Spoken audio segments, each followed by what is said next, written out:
Good morning বন্ধুরা, এখন আমরা রেডি হয়ে গেছি মামা বাড়ি যাওয়ার জন্য জামাই ষষ্ঠী উপলক্ষে। আমাদের সাথে এখন আমার বাবা যেতে পারছে না, বাবা পরে যাবে দুপুরবেলা। এখন আমরা মামা বাড়িতে পৌঁছেও গেলাম। আর এখন আমার দাদারা খেতে বসে পড়েছে লুচি আর চানা মশলা, কিন্তু আমাকে কেউ দিচ্ছে না, সবাই আমাকে দেখিয়ে দেখিয়েই খাচ্ছে, আমার সাথে ঝগড়া করছে আমার দাদারা। এটা হচ্ছে আমার বাপের বাড়ি, এই তিনটা হচ্ছে আমার ভাই বোন।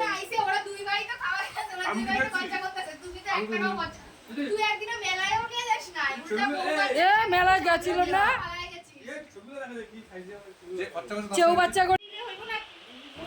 তারপর দেখুন দুপুরের মেনুর জন্য মা, মাসি, ছোট মামি সবাই সবজি কাটতে বসে পড়েছে। বিরিয়ানির আলু, পেঁয়াজ, আদা, রসুন সব।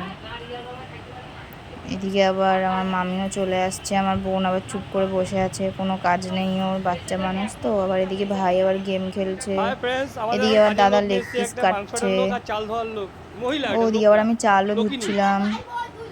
বিরিয়ানি হবে তো, তাই সব ভাই বোনেদেরই করতে দিয়েছে, ভাই বোনেদেরই করতে হবে বিরিয়ানি। দাদা ভালোই মাংস কাটতে পারে, লেগ পিসটা ভালোই কেটেছিল।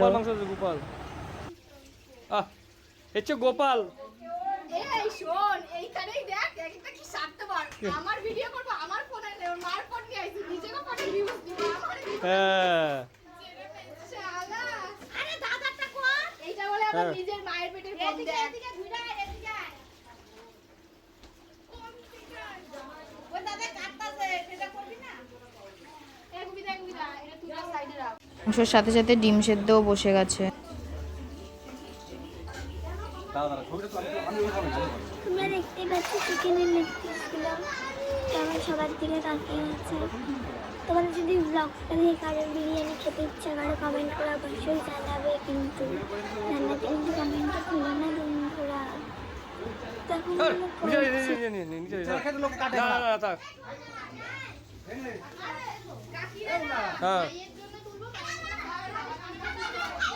তুই সাজা দিছি।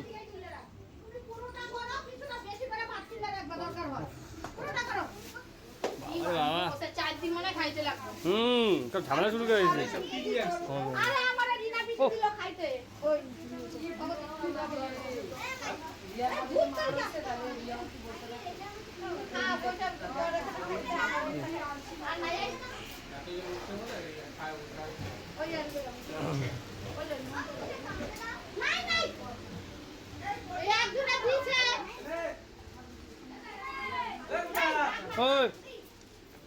হ্যাঁ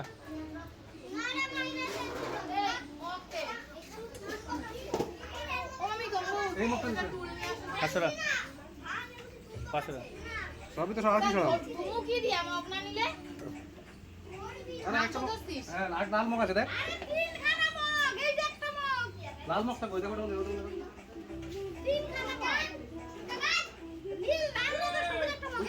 হ্যাঁ তুলছি।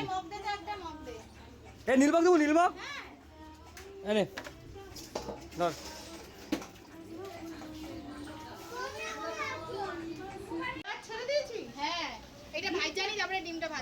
এখানে আমি বেরেস্তা ভাজছিলাম আর দাদা আমাকে পেঁয়াজগুলো একটু ঝুরঝুরে করে আমার হেল্প করে দিচ্ছিল। এখন বিরিয়ানির প্রিপারেশন হচ্ছে, বিরিয়ানির বেরেস্তা ভাজা হচ্ছে, বেরেস্তা ভাজা হচ্ছে, পেঁয়াজ ডিম সিদ্ধ, একটু ডিমও দেখে নাও তোমরা সবাই। বেরেস্তা ওই বেরেস্তার ফেরেস্তা। তারপরে আমাদের একটু বিরিয়ানি আমাদের রাঁধুনি ছিল, ফ্রিতে রান্না করছে, যার যার লাগবে অবশ্যই জানি ফ্রিতে রান্না করে দেবে। বেরেস্তা ভেজে নিচ্ছে। এই যে হেল্পারকে শুধু আম খেতে দিতে হবে পেট ভরে।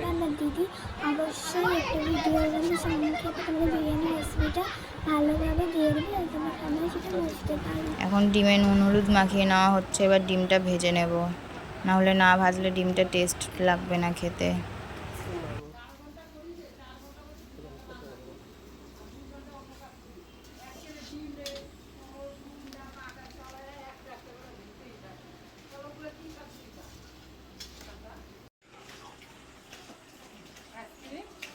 এখন আমি বিরিয়ানির লেয়ার করছিলাম আর বেশি বেশি ঘি দিচ্ছিলাম, কিন্তু আমার মামা বলছিল বেশি ঘি দিস না, বেশি ঘি খাওয়া ভালো না, শরীরে ফ্যাট হয়ে যাবে। আর দাদা এদিকে চিকেনটা কষাচ্ছিল।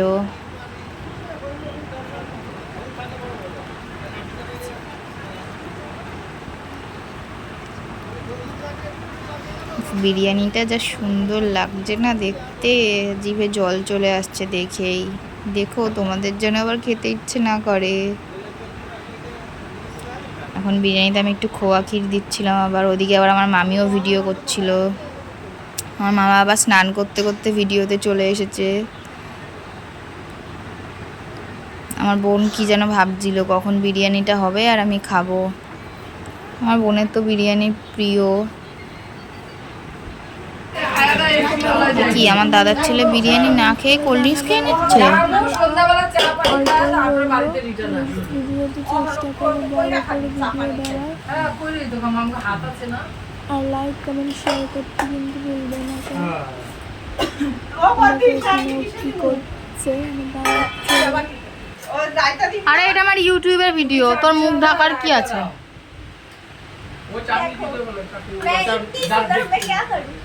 পেটিএম করো। না না আচ্ছা আরেক গাম। তারপরে আমার দাদাও খেতে ওষুধ করছে, আর ভেবনা কিন্তু সব একা একা খাবে, এগুলো সব নিয়ে গেছে সব দিতে যাচ্ছে। আমার ছবি যদি খারাপ হয়েছে ভিডিও কর মানে ওই ভিডিও কইরা তুই তো একটা ছাড়লো একটা ভিডিও কইরা তোর জন্য খাইতে হবে এগুলো তোল তোল তারপরে সবাই একটু গল্প সম্ভবত খাইতে বলতে করার পরে বাড়িতে বল কি বলছিস? ভিডিওটা একটু মানে দাদার খাওয়া তাহলে আবার কি শ্বশুর বাড়িতে গেলে আরো বেশি পাই? একটু মানে করবে না তা যা শ্বশুর বাড়ি। হচ্ছে যে তোর বাড়িতে সব ইয়া করে যাব করতে শুরু করব তারপরে ইস দেখ পুরো ভিডিওটাই নষ্ট করে দিল। ভিডিও ফটো তো সব শেষ হয়ে গেছে।